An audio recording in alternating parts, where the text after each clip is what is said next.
To create an event in AstroSchedule, you can start from 2 different places, and you will always get the same pop-up window when you first start creating an event. First, click on the Events tab and click on the Events link.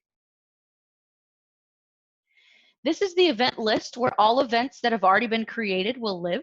You default in your filter to events for the next 31 days, which is what we're seeing here.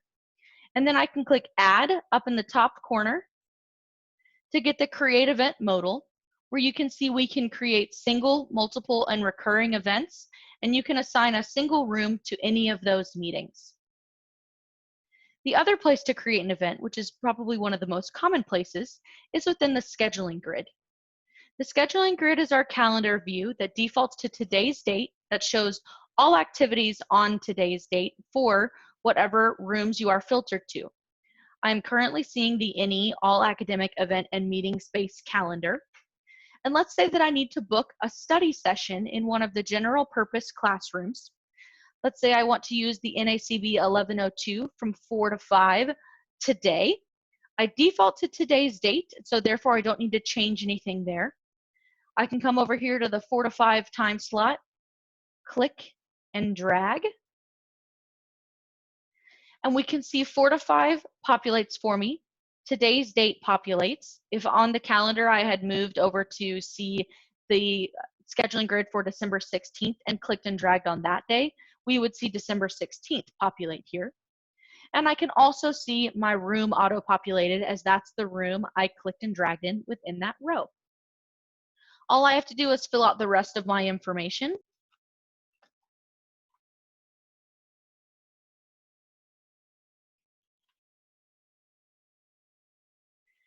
And I can choose to save or save and send notification, which will send an event summary over to my contact. And I can also click more options, which we'll get into later, which is where we can do a few more advanced things with the event. For now, I'm just going to save my event. And it will save from 4 to 5 in NACB 1102, and it is real time. It is now scheduled, and if anybody else was to come to this scheduling grid looking at the NE campus, they would be able to see this event. Let's say I want to make this event actually a 4 to 6 event rather than a 4 to 5. I can put my arrow key at the end of the meeting, drag it to 6 o'clock, say yes here that I want to change the time, and it'll go through and make sure that there's no conflicts or any other workflow that needs to happen. If I also decide that I need a bigger classroom, such as this 1106 room that actually holds 71, I can click, pick up my event, and move it to this other room.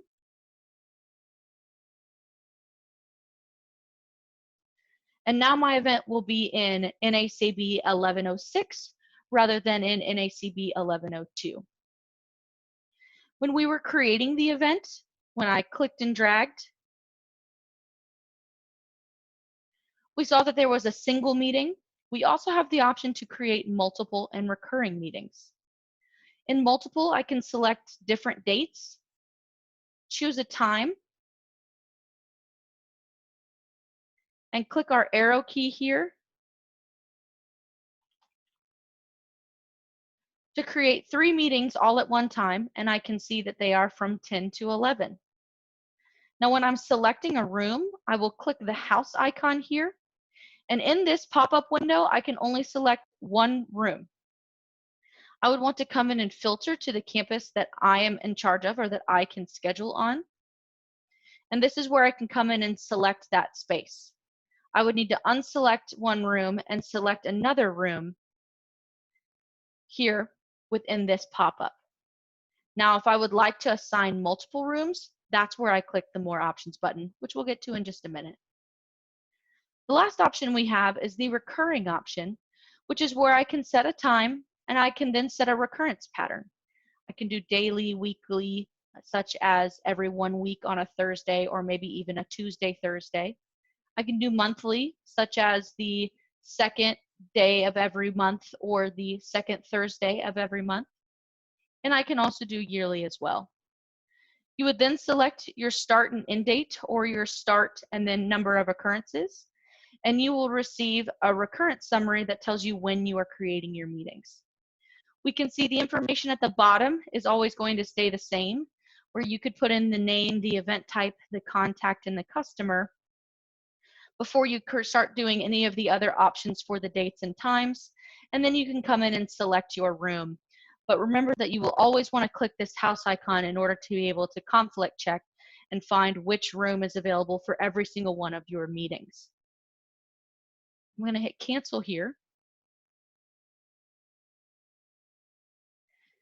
And let's say I need to come back and find this event, and I need to assign another room or simply view which room it's already in.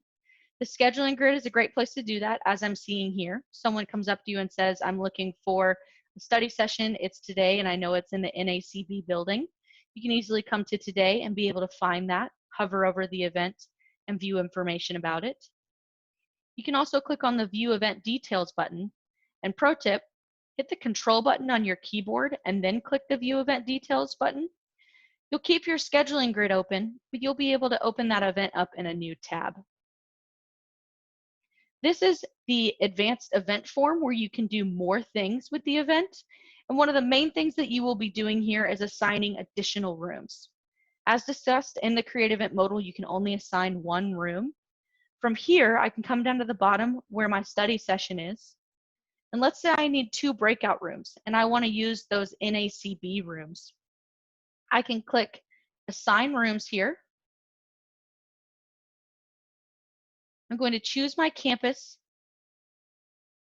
and choose my building. Click Search. I can click the room column header here to put things in order for me. And I'm going to select 102 and 1104 and click OK. And we can see that the system will automatically create 2 more meetings for me with now 1102 and 1104 selected. I can click Save. My status is showing scheduled, meaning I've now scheduled this entire event and I've scheduled it in 3 rooms. I'm going to come back to my grid and refresh. And now I can see my study session is in 3 rooms. I can hover over it and I would be able to see all 3 of these meetings. If I also need to define this event in one other way, let's say we didn't know which room it was in, or which building it was in, or maybe even which day it is, you can easily use your filter panel here in the event list. As discussed, it defaults to the next 31 days, but I can search for study session, and it will find my event for me. If you are creating an event with multiple rooms, multiple days, a recurring event, anything like that that's going to be more complex, one thing I always like to tell people is to click the Add button, fill out all of your information here, maybe create all your different dates because you can create these dates here, click the arrow, and you can do that again as many times as you need to create as many meetings as you need here within this box. You can always skip the room option, fill out everything else, and then click more options, and you would finish your event within the advanced event form. And that's how you create events in Astra Schedule.